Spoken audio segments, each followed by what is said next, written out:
I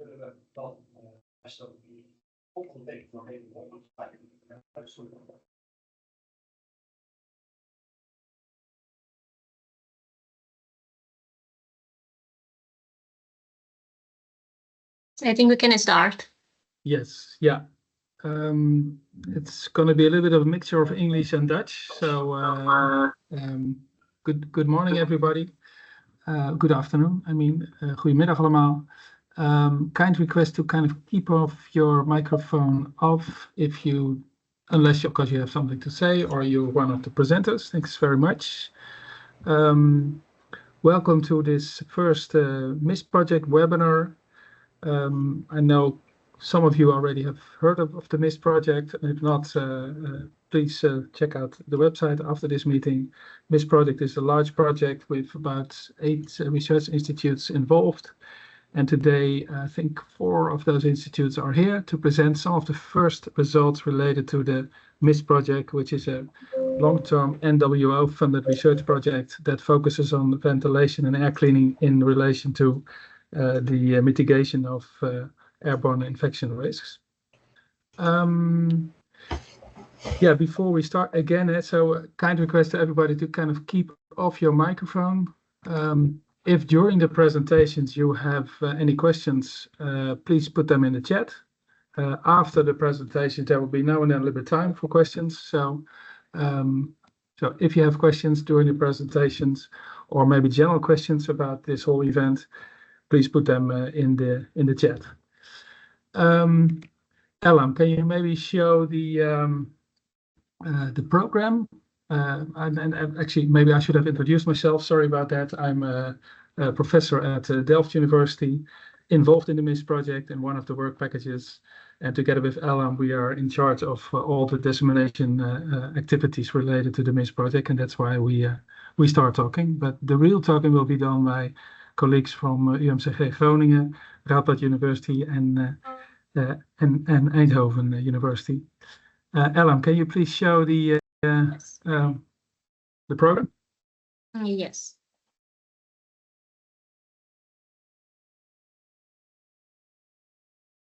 Yeah. So we will start with a presentation by Mariette Lokate from UMCG Groningen and Kirsten Lessing from Radboud University. And again, so if you have questions, you can ask them either in Dutch or in English. We don't care. But the majority of the presentation will be in English. I hope that's not a problem.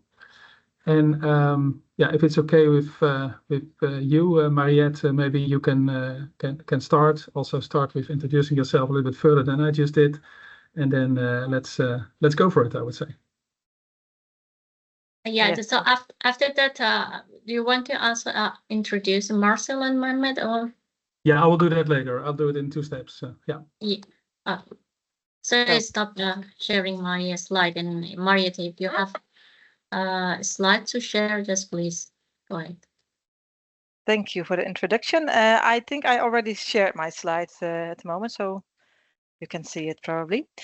My name is Mariette Lokate, and I was asked actually to tell something about infection prevention general perspective. And actually, I'm an infection preventionist at the UMCG since 2012, and I was also involved in the SARS-CoV-2 pandemic during the early stage of the pandemic, and also, of course, involved in the MIST project in work package 1. I'm also an epidemiologist and researcher at the UMCG. And today I will go back a little bit the past 5 years. What did we learn actually, and what's actually learned in the past 5 years, and actually during the other talks, the presenters will go a little bit deeper into it. First of all, in early 2020, when the corona pandemic started, actually, we didn't know much about the virus. And actually, at that moment, we thought, okay, it's a virus.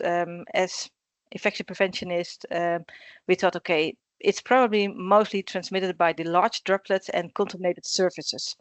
And that's actually also where we took the measurements on. So we were really focused on that specific thing. And I think everyone remembers, looking back to the early 2020, the focus was really on the frequent hand washing. And of course, hand washing is important. It's a very important point to do. Still it is. But at that moment, it was actually the most important thing, together with surface disinfection. So we were disinfecting our hands when coming into a store, a school, a hospital, or whatever. But we were also disinfecting the environmental stuff, actually. And of course, we had this physical distancing. So we should keep away from each other 1 to 2 meters, depending which country you were. It was 1.5 or 2 meters. And masking was something what was actually at that moment not recommended. We didn't mask actually at that moment, only in specific situations. And when we talk about the aerosols in the medical world, we really see the small particles as aerosols. And we said, okay, it can happen, but that's really during aerosol generating procedures like intubating or detubating, or maybe with specific ventilation systems or whatever. But it was not really a large thing at that moment. And when you talk about ventilation of a room, I think we didn't have a really a look at that moment, not at the beginning of the pandemic. I think that's especially in the medical world. I think many people who are present here today did think of this, of course. I go further. What did we learn? We learned really a lot. We learned a lot about the pathogen. We learned about the virulence, about the viral load. How much do we need actually to get sick of it? We know a lot about the host factors, the immune status. Someone who is immunocompromised is something totally different than someone who is quite healthy. That's also something what we studied in work package 1 actually. We also know more about behavior. When someone is screaming, for example, or just breathing, it's different, and it's different in the emission of the virus particles. And especially in the medical world, we learned a lot about the environment, about ventilation, about the airflow, about humidity. And directly related to that, survival in the air actually of the pathogen. That was something what we really learned, that a particle can survive for a longer time in the air, depending, for example, on the temperature of a room, depending on the humidity of a room, and of course also the time since the aerosolization. So this was actually something that in the medical world, as an infection preventionist, it was not something that we really took into account at that moment.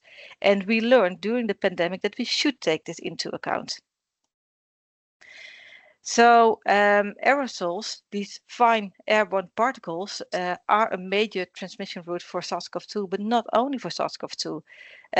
We discovered it actually that SARS-CoV-2, it was the case, but nowadays we are looking to other viruses, for example, influenza. And we see actually also there that we can find it back in our samples more than 2 meters away from a patient. So nowadays we know it's not only for the SARS-CoV-2. And what we also learned is fomites, so that's actually the particles that are on the surface. They are important, but not that dominant as that we thought previously. So I think that's different compared to what we thought at the beginning. Still in the hospital, we are disinfecting a lot. So when you combine it, social distancing and cleaning services was really important in the early 2020s. Nowadays, we are talking much more about ventilation and also about masking in specific situations. And the speakers after this presentation will go into more detail to these points, but I will say a little bit about it. As an infection preventionist and also epidemiologist, I'm really interested in surveillance. And surveillance can really help us to detect and to monitor the spread of viruses. It's very important to know actually what's happening, and only then you can take the right measures. So, for example, testing the right subjects. At the moment of the pandemic, we tested everyone. We now know it doesn't help us to test everyone actually, only specific patients we should test. But what we also learned during the pandemic is actually quite interesting. This is data from the UMCG, and this was actually made by Niels Horsting, one of the PhD students in Work Package 1. And this is UMCG data, and what you can see, this is data from January 2015 till 2020. Coronavirus was not present. And when you look to influenza, there's really a seasonal pattern actually. So every winter again, as we all know, we had a pattern that influenza came and go away again. The same we see with the RS virus, especially known for severe infection for children. We also see them mainly from October, November until the start of the new year. And every time again, you see this seasonal pattern. Rhinovirus has less of a seasonal pattern, and also adenovirus is less of a seasonal pattern. We see it the whole year, but also this one is giving also other complaints than only respiratory disease. And then the coronavirus came. And actually what was happening is with influenza, it was actually gone. So the measurements that we took was really gone. The influenza virus disappeared. And not only for that year, but also for the year after. And we see the same with our RS virus actually. It wasn't there anymore. Rhinovirus we saw. That's actually one of the thinking still, that we think that rhinovirus is maybe also more aerosol borne than the large droplets still. So it's still something, a hypothesis I cannot prove yet, but we are really busy with it to get more details into this. And nowadays, still the pattern of all these viruses is still not really normal. I have to say, last year, for the first time, I really saw again the normal influenza season, the normal RS virus season, but still we see differences that people were not exposed during the COVID years to specific bacteria and viruses. So it's really influencing a lot of things. Actually, note that the y-axis is different for the coronavirus compared to the others. Otherwise, you'd think it's only a little bit of coronavirus in our hospital. There was quite a lot, but the numbers were so large.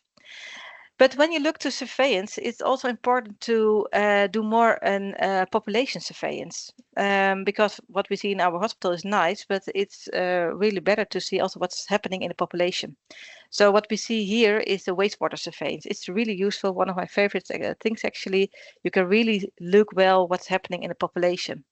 And what's also important is the genomic surveillance, and we see a lot of difference over the years.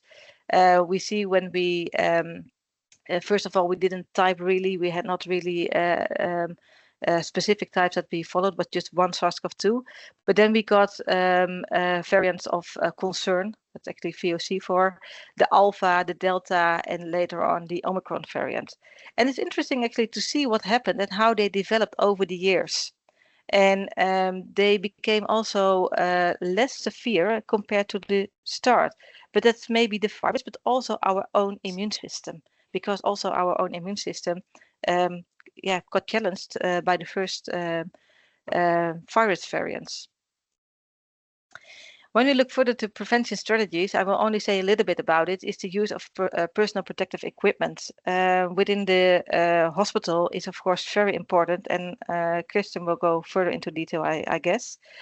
But in 2020, it was mainly used in healthcare settings. And during the pandemic, we said, okay, it's important to not only do this in hospitals, but also use it in daily practice, actually. And we had all kinds of variants, more the population variants, the surgical mask, and more the respirators that were a bit better even.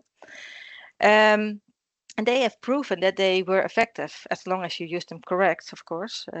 I see them sometimes that they were not correct, or even put them into the bag again and put them on the next day again. I think everyone recognized that also.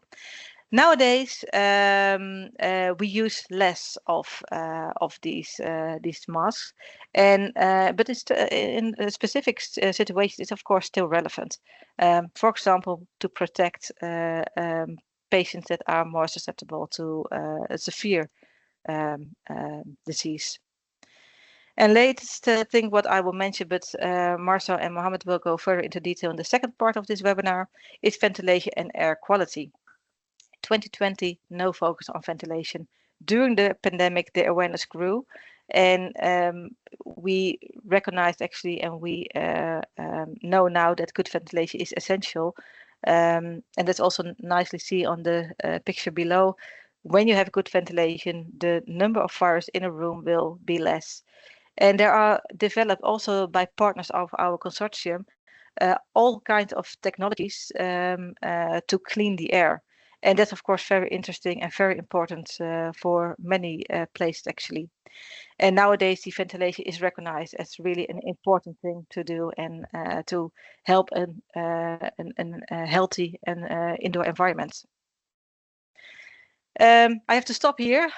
My conclusion, March 2020, early 2020, measurements driven by uncertainty, anxiety. Actually, we had a virus that we didn't know, where we saw that many people were hospitalized, people died. So we took really measurements that the general lockdowns, really heavy measurements, I think. Today's infection prevention is far more nuanced, actually.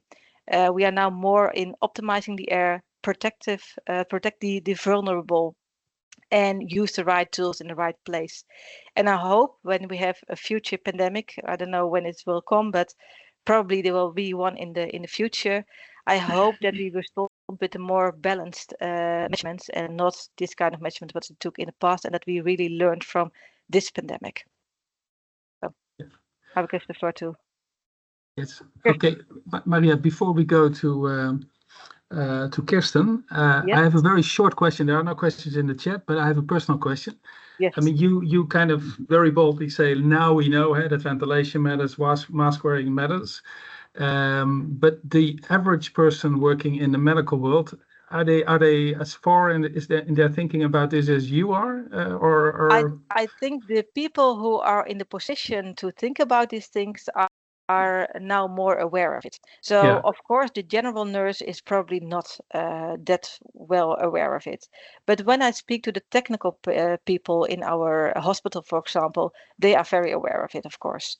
So Yeah. I think the people who make the decision on this kind of things are more aware of it. Yeah.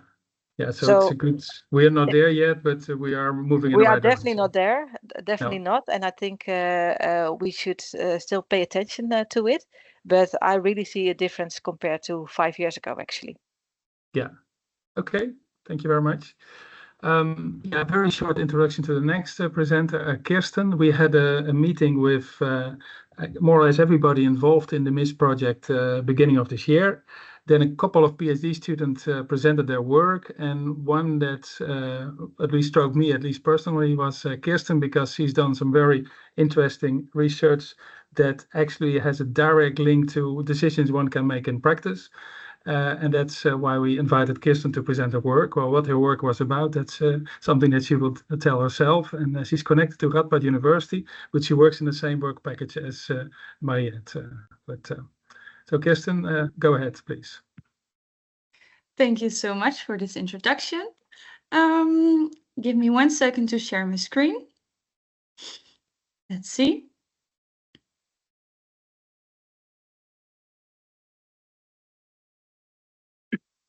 Is it visible for everyone? Okay, thanks again for the introduction. And yes, I'm here today to speak about my PhD project, which I started in July last year, of 23 actually.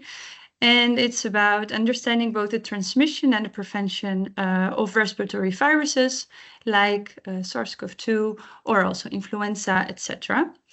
And I'm not doing this on my own. I have a supervising team. One of them is my supervisor, Heimon Wertheim.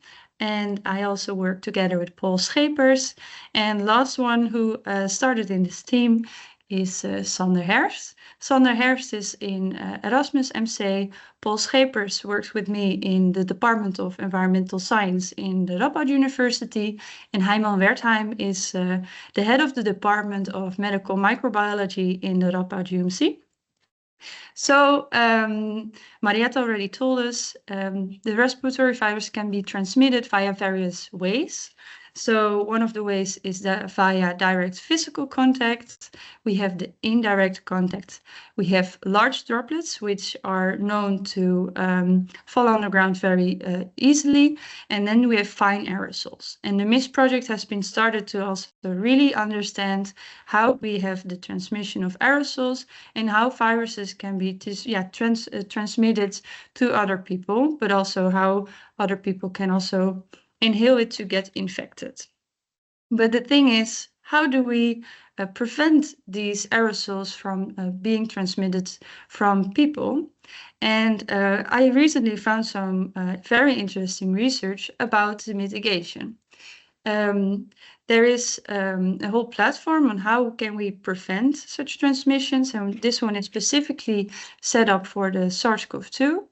And first they start with the elimination. So when we were in the COVID pandemic, we were told to stay home, isolate ourselves, so that we do not get the point of being in contact. The next one is substitution. So only leave for the essentials if you really need to go there. But that's obviously not doable for the people who are working in healthcare. Then we have the engineering controls, like the hand washing and the vomit cleaning. The second to last, we have the administrative controls. So if you really need to be in contact with people or need to be in contact with patients, try to stay away. So 6 feet or 1.5 meter was advised. And then as the last control, which was told to be least effective, is the personal protective equipment, also the PPE. And that's one of the most important things within my PhD. I'm looking at the protection of these specific masks, since it's not always possible to use the controls which are mentioned above, like the elimination, the substitution, the engineering controls, or the administrative controls. So I mainly focused on the PPE. We see here. So what is my research about? In the 4th year of my PhDs, I would like to investigate if we really see a difference between masks. So in a hospital setting, we see that most of the people are advised to wear an FFP2 respirator if they are working with aerosol generating procedures, or otherwise the surgical mask is one of the masks which is mostly recommended. So during my PhD, I tried to do a few things. First of all, I'm currently writing a scoping review of the literature that is found between the differences of the respirator as compared to the scoping review. But I'm also looking at a testing method to improve the total inward leakage testing, and I will come to that at a later stage. Next to that, together with Erasmus MC, I'm looking at the transmission of viruses, the SARS-CoV-2 virus, in animals. And then I would like to apply this in a risk assessment model to literally assess the risk of getting infected. So what about the scoping review? As I mentioned, I'm comparing the differences between mask types. So what are the differences? And the main question, is a surgical mask good enough? Since during the COVID pandemic, we saw that the respirator was mainly advised. However, surgical masks are actually easier to wear. But the question is, there is leakage with the mask. So does it also happen that there's more infection when we are wearing a surgical mask? So what I did when starting this literature review, I start with the first question. Where do I want to assess this for? So I want to assess this for the healthcare personnel who need to choose, like, if they are going to wear the respirator, which is very hard on the face, or if they want to wear a surgical mask. Next to that, I started with the intervention, which is the surgical mask, and I want to compare it to the FFP2 respirator specifically, and the outcome is the protective efficacy. And as you see on the right side, there are several terms in which I could say this is defining my my object.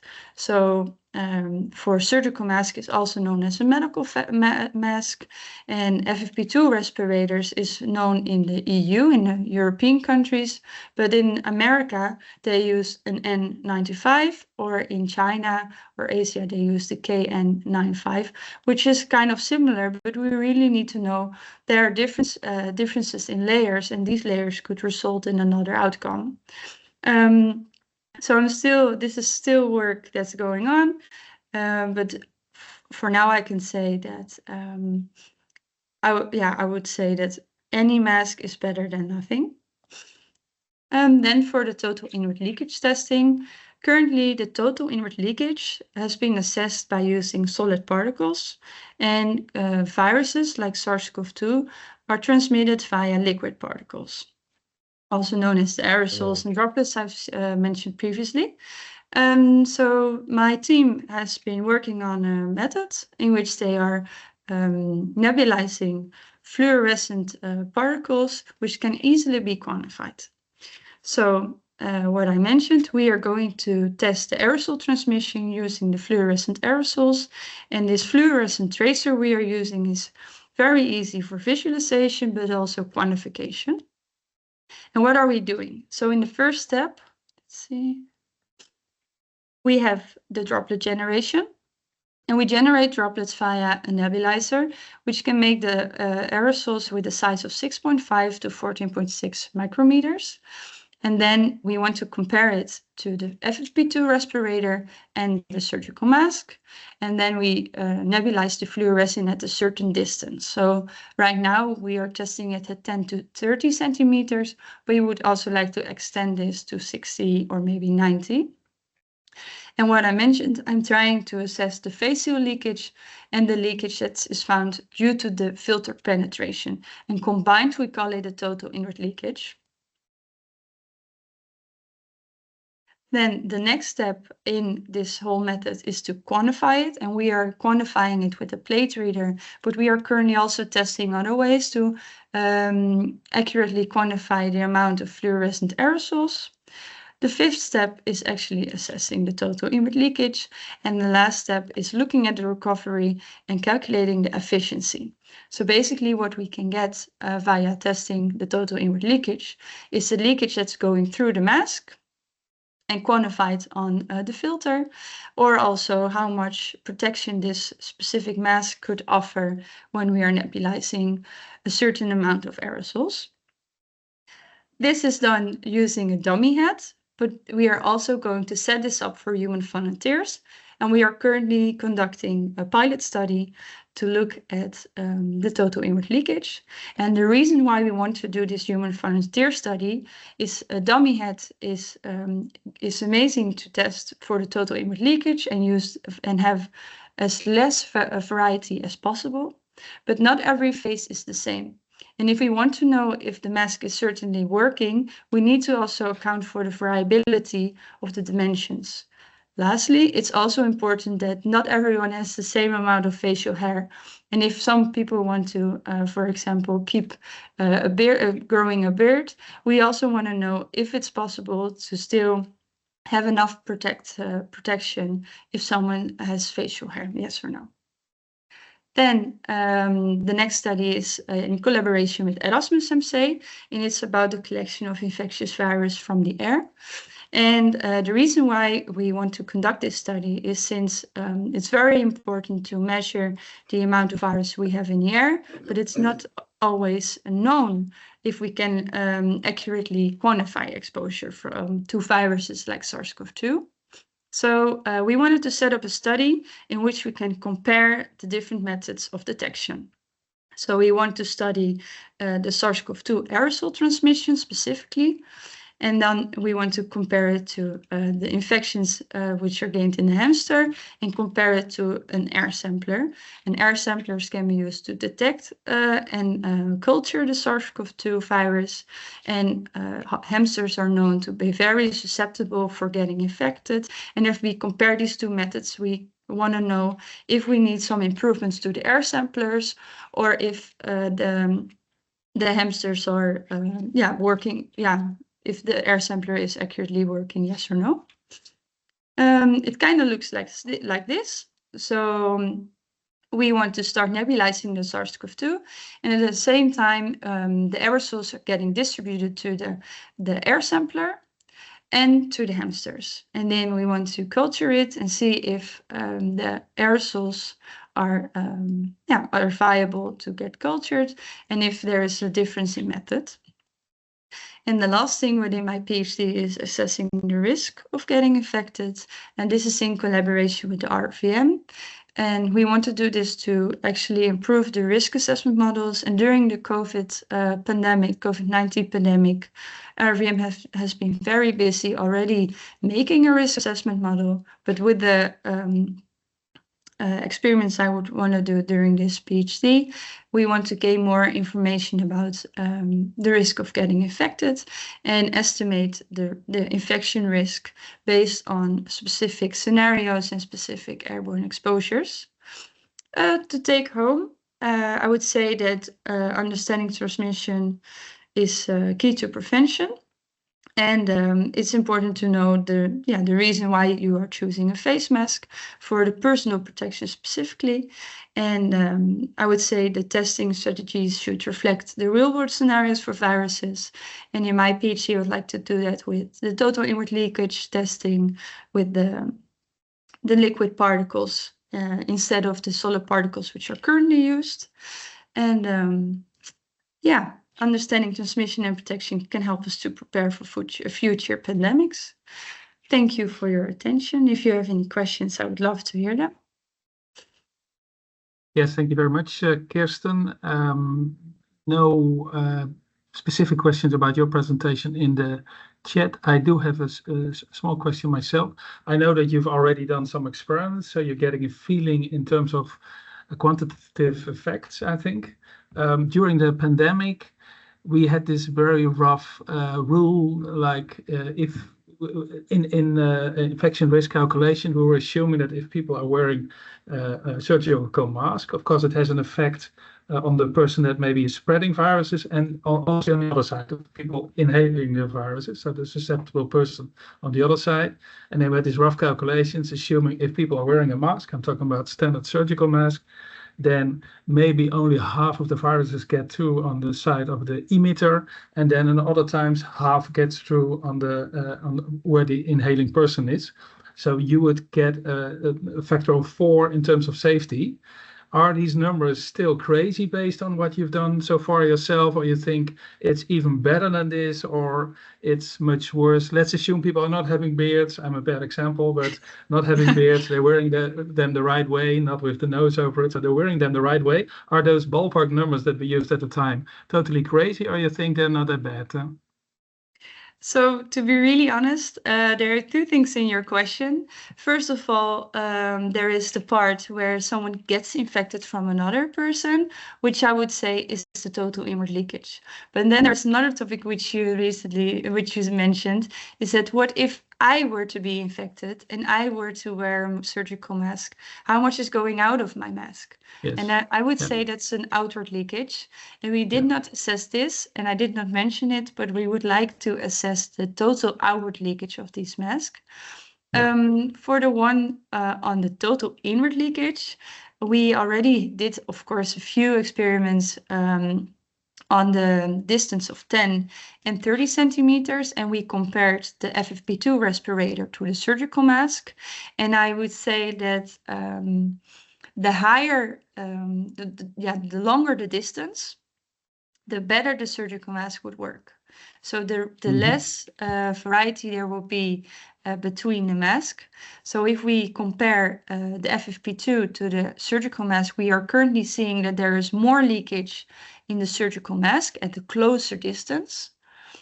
But then we are speaking in differences of maybe 2000 nanograms, which is already really small. And then if we do this same experiment on 30 centimeters, the difference is already much less. So there would not even be 1000 nanograms difference, which in the end results at protection efficiencies of higher than 99%. So I'm a biomedical scientist myself with a keen interest in toxicology. As a toxicologist, you can never say you're safe. You're never 100% sure.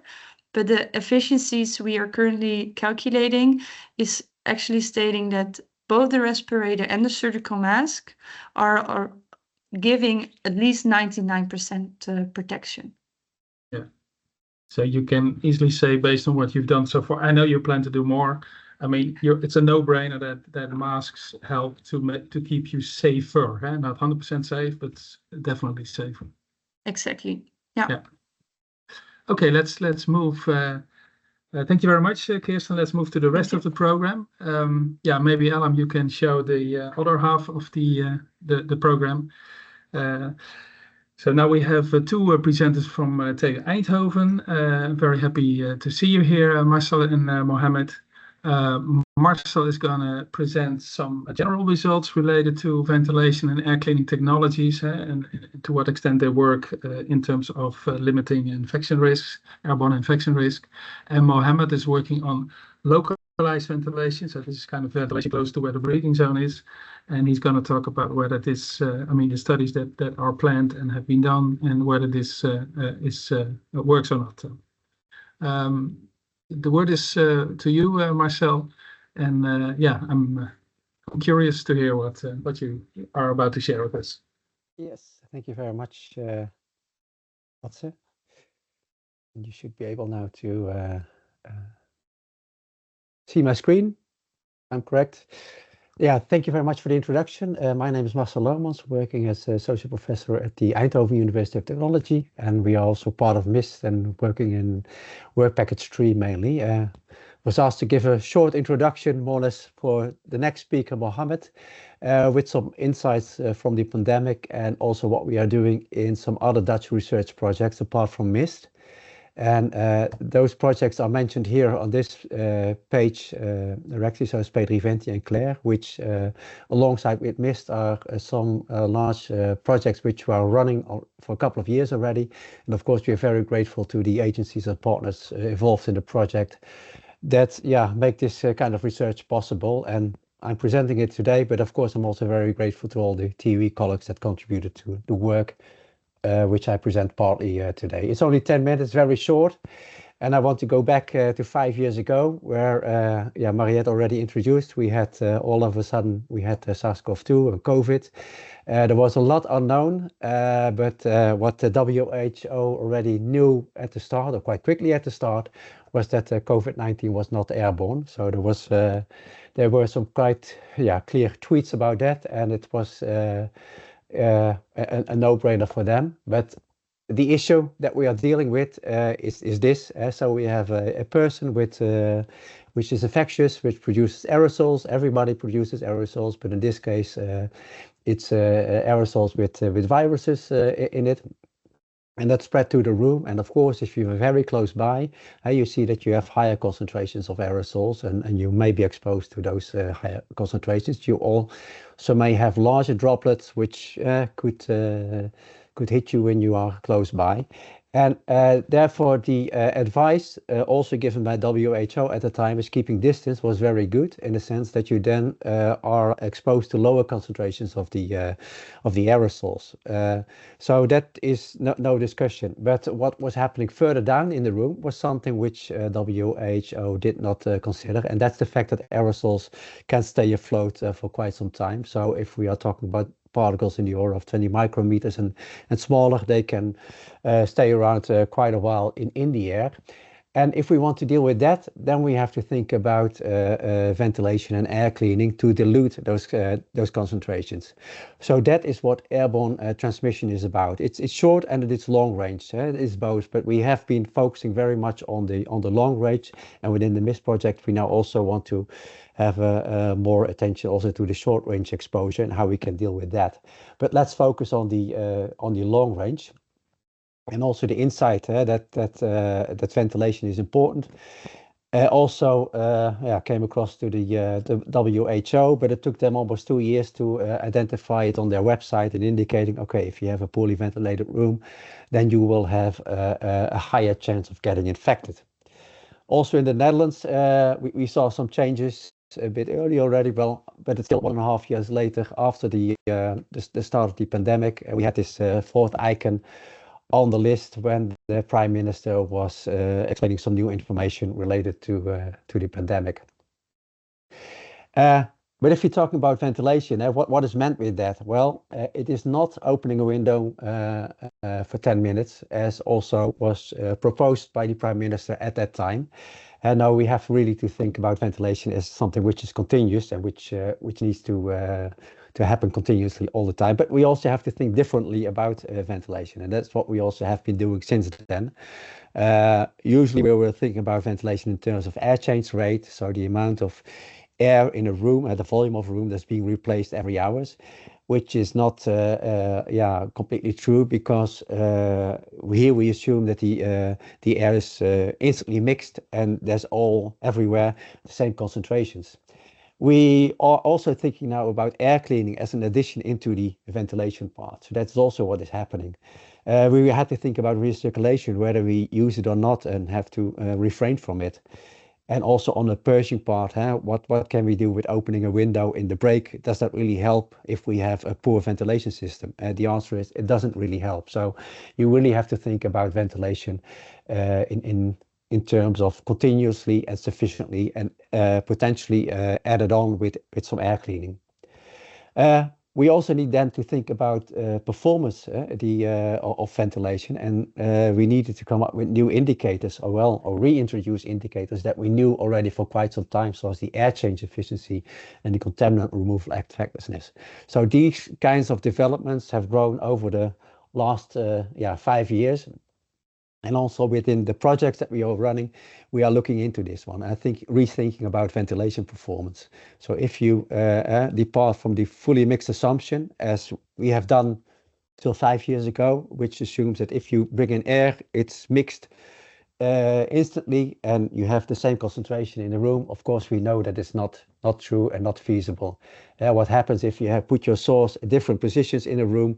It will mean that your effectiveness, which contaminant will be removed from the room, will be different. It can be very positive if your source is very close to the exhaust, or it can be negative if you put it in some part of the room which is not ventilated well. So this is also the point of departure that we looked into. But what happens if we don't know the source?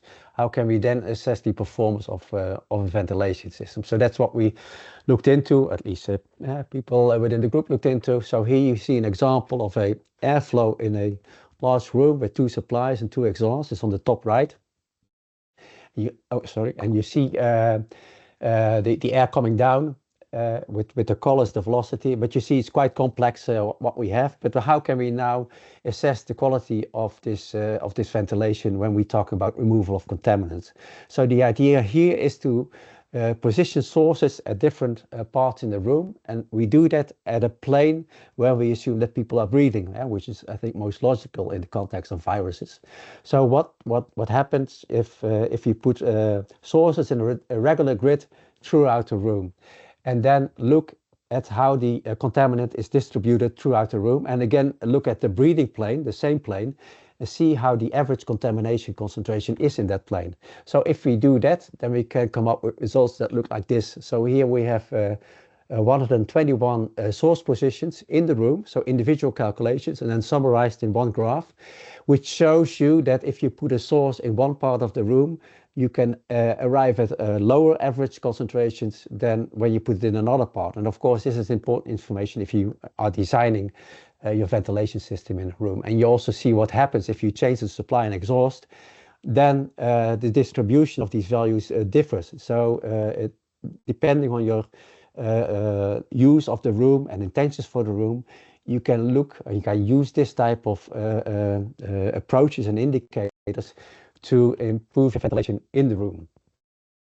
This is one example. The other example that we're also looking into is making better use of the CFD results that we have. CFD is quite interesting. You can simulate the airflow in the room, but it's also quite intensive in terms of computational power and of time that you need. And what happens if you can run some CFD simulations and use those results for training some AI model? And that's also what is shown here. So here we have the results for also concentration fields at breathing height in the classroom, in this case. And here we can change the supply temperature and the ventilation class, the ventilation flow rates, and see what happens with the concentration flow field in the room. And here we didn't calculate all these cases with CFD, but we let the model calculate it based on some input and training data that we had with CFD. So that's on the ventilation part. And I was also talking about air cleaners and the use of air cleaners. There we have to think about the performance of these air cleaners. We do that usually in the clean air delivery rate, which is the amount of air that's cleaned by the air cleaner. And we have some standards that can be used, which give you theoretical performance of these systems. And we do that in a small room with fans and mixing, so it's not really close to realistic. So what happens with the performance if we put them in a larger room, or if we take out the fans that are part of the standard method to assess the air cleaners, or if we combine it with ventilation? So that's kind of work that we did also in the Claire project in this case, and analyzed the performance or the sensitivity of the performance of the air cleaner under those conditions.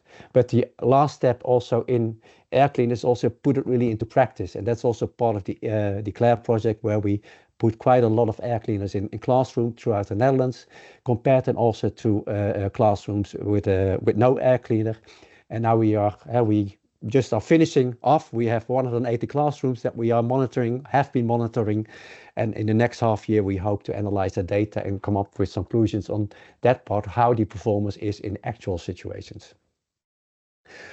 So I was talking thus far mainly at room level outcomes, so looking at the whole room and the ventilation. But what happens if you look more close to where the people are? So if you go think about local supply, that can be maybe much more efficient than trying to keep the ventilation in the room or the contamination in the whole room very low. So this is what we are, the next step that we are looking into, and this is part of the MISS project. And here we see, well, can we put ventilation more closely, or can we use air cleaners more closely, and how effective should it be, and what cases, design cases should we then develop? And this is the work. That's the work of Mohammed, who just started last year, end of last year, on this topic as part of Work Package 3, and who will now take over my presentation and present his first results from literature study and first next steps in his research. Thank you for now.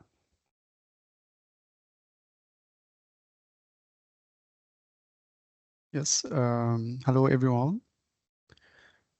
I'm gonna share my screen now.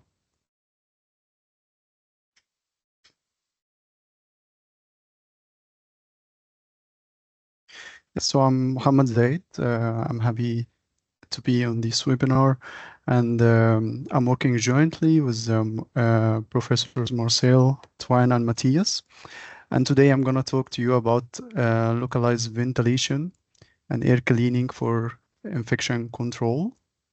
So as Marcel mentioned, that localized ventilation are really good in short-range transmissions. So when you have ventilation on the room level, you can prevent or reduce infection risk on long-range transmission, but when it comes to localized ventilation, it can reduce more infection risk for short range.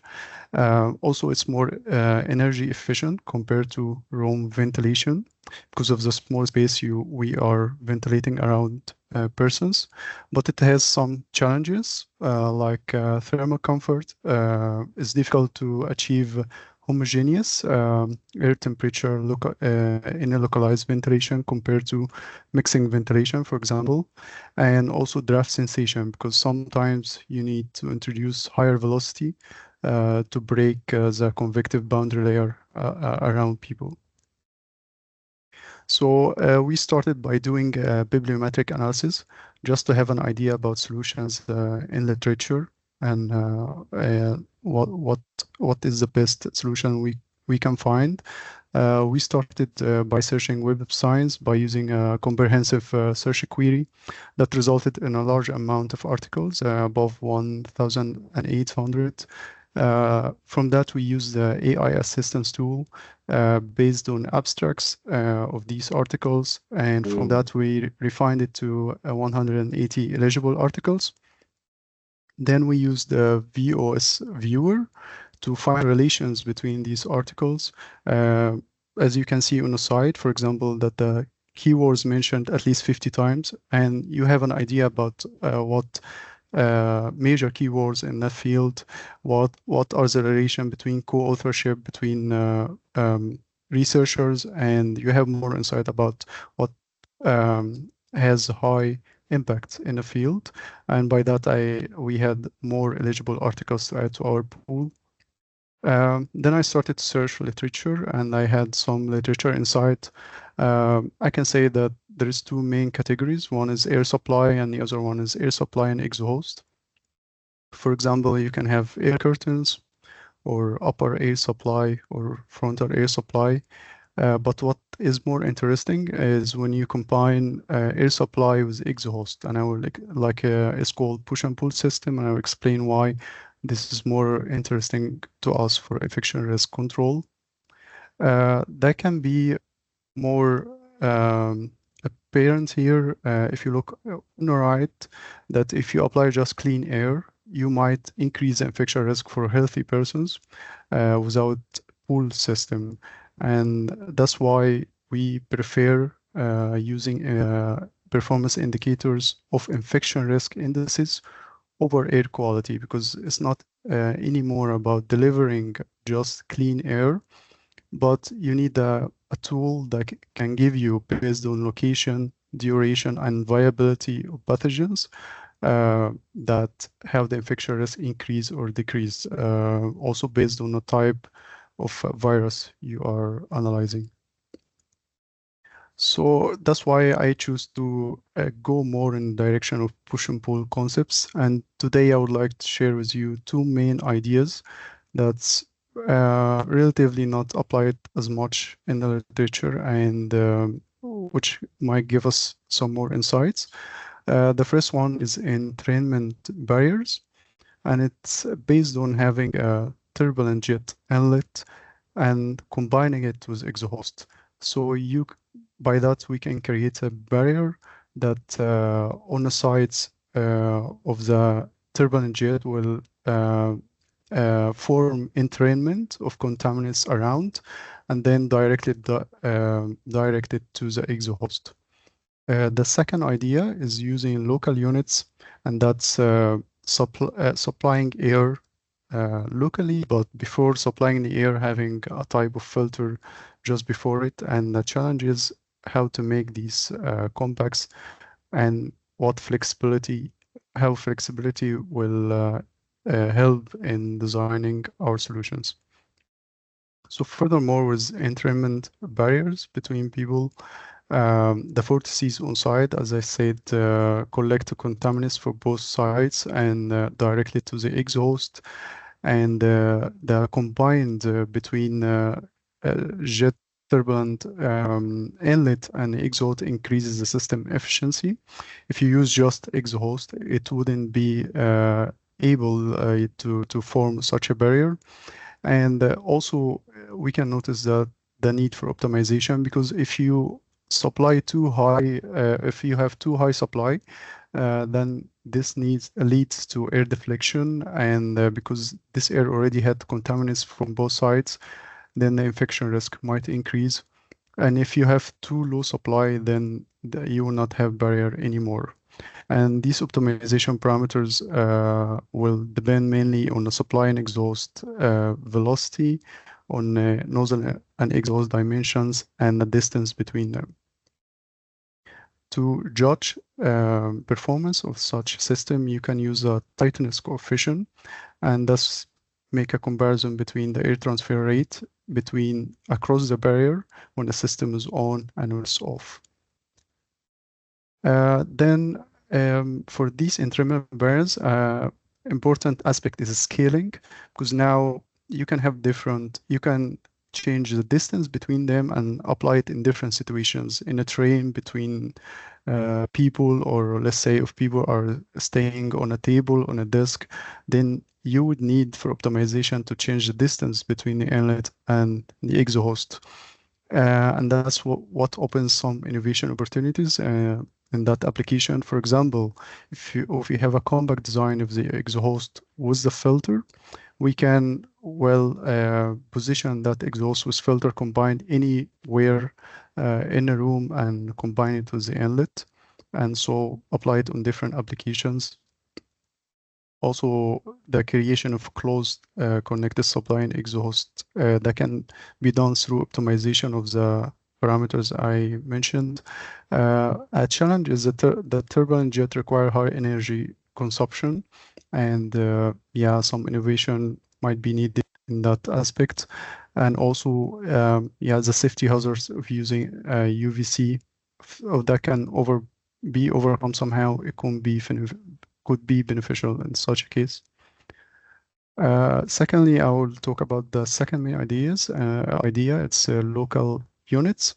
It can be used as an exhaust. For that example, you see a person lying down, and his exhalation is directed to the exhaustion system with filter, and so it's filtered before it can be dispersed into the remaining of the room. And you can use it as an inlet, and this takes us back to the first example I gave of increasing infection risk, that right now this is different for the healthy person, that because the system has filtering before introducing the air, then even if contaminated air came in a surrounding of a healthy person, then the introduced clean air will form kind of protective layer around his localized space, preventing infection to his breathing zone. And properties of this solution is compactness, low energy consumption compared to the turbulent jet, because here you don't need to introduce a high speed air. And of course, it allows for controlling the temperature and velocity by each person individually. But the solution of exhaust has some challenges because without an inlet, then it can't. For example, if the person was laying on his back, then the exhaust will not be effective enough, because it doesn't create a barrier without combining inlet with exhaust. That for the literature part, and what we're doing now for the experimental part is developing thermal breathing mannequins. And for the thermal loads, we want to achieve an average skin temperature in a range of 33 degrees, similar to our skin temperature. And that's important because the difference in temperature between our human bodies and surroundings, it's a major factor for the convective and radiant heat exchange, which later forms a convective boundary layer around our bodies, and that resists clean air penetration of localized ventilation solutions, and also transfer particles from lower part to upper regions of around our inhalation zone. As for the breathing part, we want to achieve a sinusoidal breathing pattern with 2.5 seconds for inhalation, 2.5 seconds for exhalation. And that air should be humid and warm in a range from 33 to 36 degrees Celsius. It also should include aerosols, and tracking these aerosols will give us indication about effectiveness of our solution. And sorry to interrupt, but we're kind of running out of time. Maybe you can wrap up. Yeah, sure. Yeah. Yeah, that's my last slide. So I'm gonna give a very quick current status. I'm working in parallel, or the three parts: the design solutions and CFD and experiments. After finalizing experiments, it will validate my CFD simulations and contribute directly to optimization of the suggested solution. Also, I plan to have a meeting with partners to discuss the concepts we have before applying them. And right now we are simulating thermal plumes around human bodies. And for experiments, as I mentioned, we are building mannequins. Thank you for listening. If you have any questions, I'm ready. Yeah. Before, I know some of you have to leave at 4. Before we, I think maybe Marcel and Mohamed can stay another 10 minutes or so for extra questions. But for those of you that have to go, I would like to remind you, or maybe also want to show the slide, Elham, that of course this is a webinar, but we'll also have a real face-to-face MIST event on June the 2nd. And with a very interesting and spectacular keynote speaker from Queensland University of Technology, June the 2nd. So please put this on your agenda. I know already we will have trouble finding enough chairs. So if you are planning to maybe join this event, we will have Lydia Moraska there as keynote speaker, who is one of the initiator of the science article that many of you maybe have seen. So make sure you put this in your agenda. It's the afternoon of June the 2nd, so you're all welcome, of course, to join us there. Yeah, another practical remark is, I'm not sure, I did not ask the presenters of today, but if it's okay to share the presentations, maybe not all of the documentation. So I will ask Elham to send the 4 of you an email and to double check if we can use your presentations, and maybe there are a few slides you want to take out, and then we plan to share them with anybody that was here today. Yeah, and I think then there's 2 more things we want to do now, is maybe answer or ask a few questions about the last 2 presentations and show a new video. But anybody that really needs to go at 4 o'clock, of course, you're happy you're welcome to leave, but you're also welcome to stay here. So I see there's one question from KM. I'm not sure. Oh, that's Kiran. This Kiran, yeah, you can do this by microphone. You have a question to Marcel or to Mohamed? Yeah, both guys. Can you hear me? Yeah. Yeah, thanks for the presentations. Thanks for organizing this. Very good. I've just a general question, and there may not be an answer to it, with regard to the measuring of ventilation in rooms. Every study or model or presentation I've seen has concentrated, understandably, on a single room. And there always, to me, has seemed to be the assumption in looking at that the air coming in is completely clean.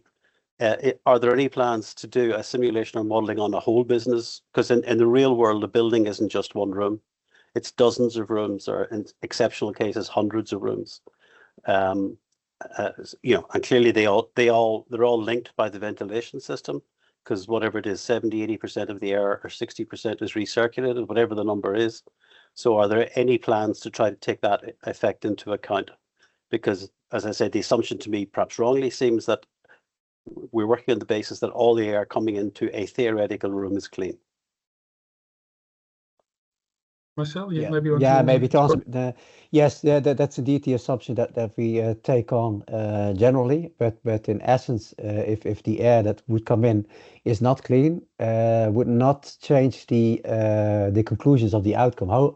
Only the averages, the values would increase, because you have dirty air coming in. If you would ask the question, well, we have clean air coming in and we have air from the building also coming in.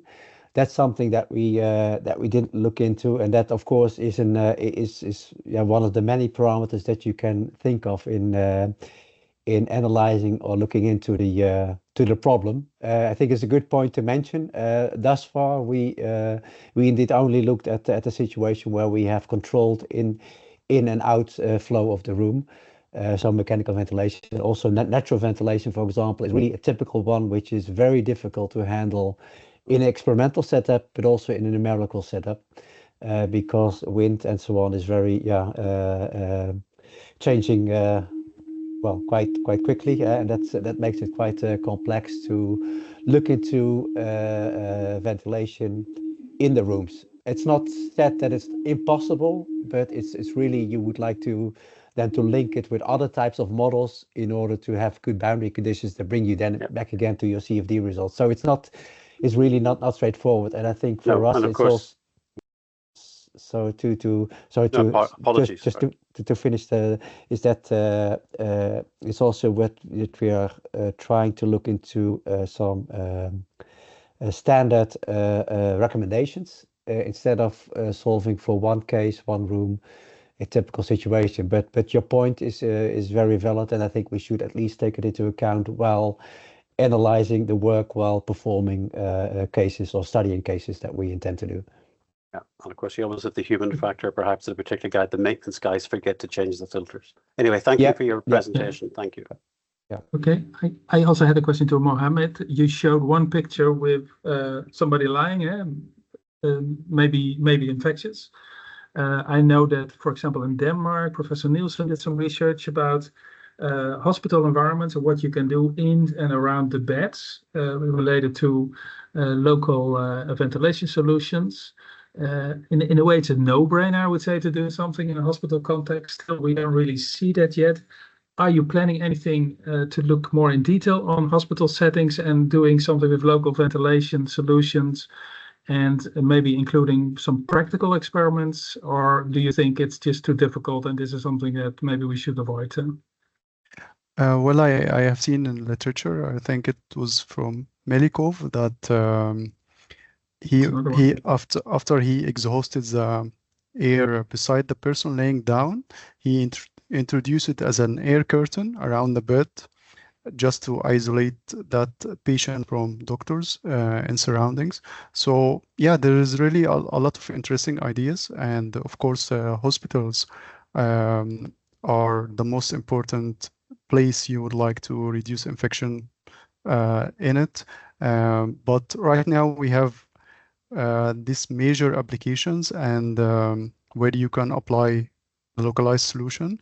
And after choosing one application with one solution that we think could be really practical, what I have in mind is if I can do some kind of design methodology for localized ventilation that can be applied in different applications. It's not just hospitals, but how this methodology can be used in several applications. That's something I'm researching. Mariette, I think you're still there. You work in a university hospital. You think this could work, this kind of approach, like local ventilation systems? It's interesting, actually. It's interesting. I was doubting to raise my hand or not, but now I should say something. Now, on one of our wards, on our hematology ward, we have this kind of idea. And on one hand, looking at the infection prevention side, it's really nice.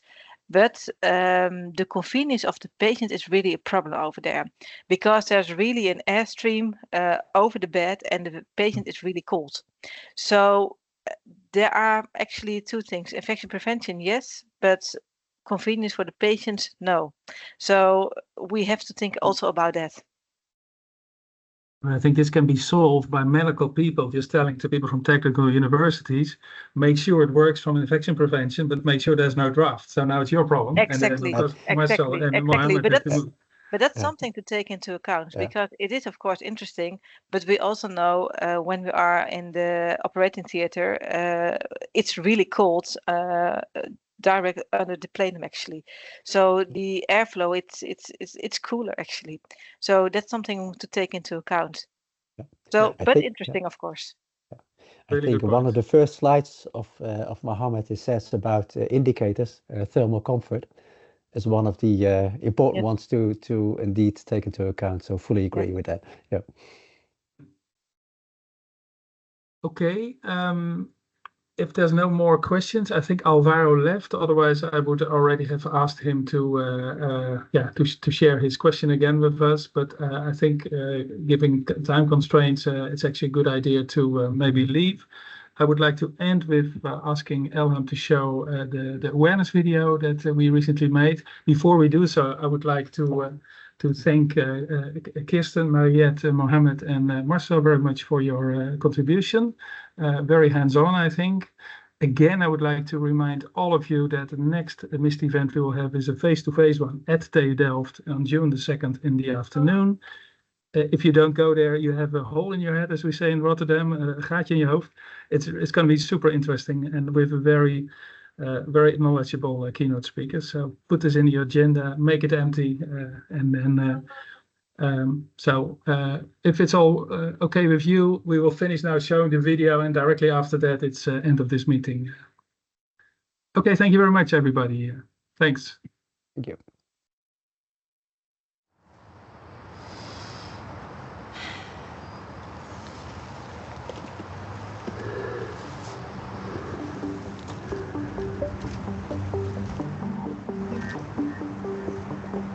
Hey.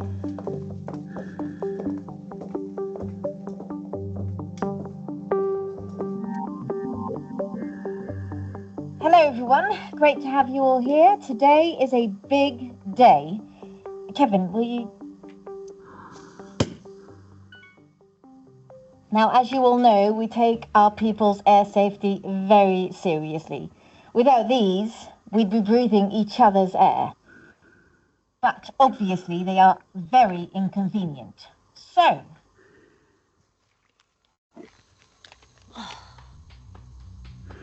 Charlie, can you please put your mask back on? Please. Come on, Charlotte. Put on your mask. I know nothing's probably going to happen, but let's just follow protocol here. Everybody calm down, please. Don't worry. Our R&D department has been working day and night on a way to get rid of these. And we've succeeded. We've achieved an innovation milestone. This is going to be the first room in the world that is ventilated.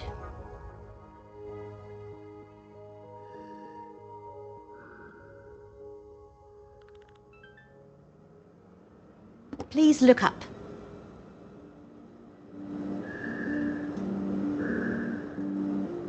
These pipes suck the air out of the room, taking aerosols that could contain pathogens away from us.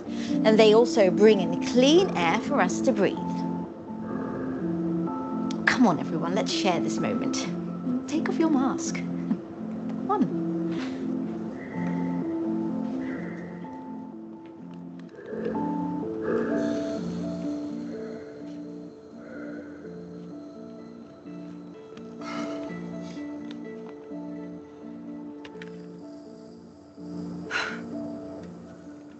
Wait, how do we know this works? I mean, I heard Kevin coughing a while ago in the hall. We found out that if we replenish the air in this room, it's almost just as aerosol safe as it is outside. See for yourself, John. It's safe. No, you know, we're just throwing away heat. It's wasting energy. And why should we put our comfort before the future of the planet anyway? Fair point.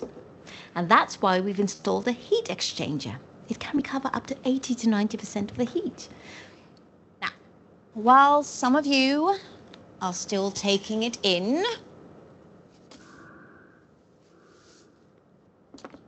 everybody please raise your glass.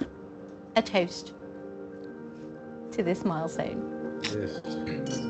Good. Yes.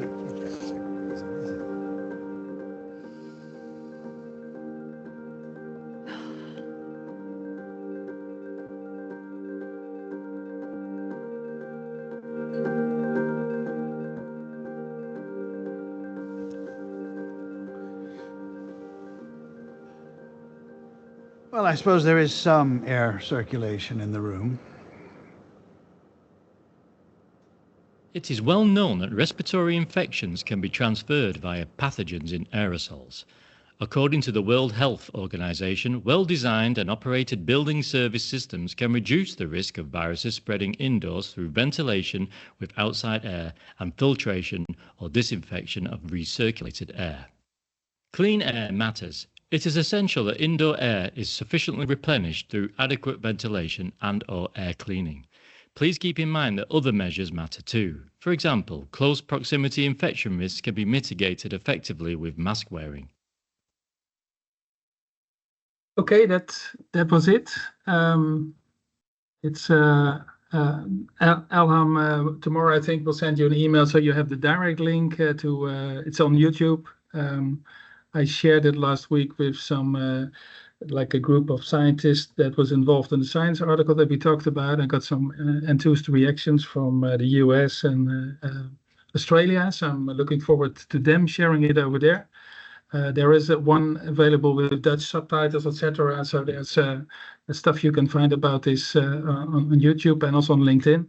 But yeah, share the word if you are interested in it.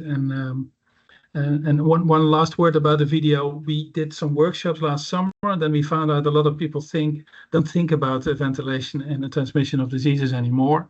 So that was one reason why we decided to kind of come up with this kind of like a video that is meant to kind of raise awareness about transmission of diseases through the air and mask wearing and use of ventilation, air cleaning, etc.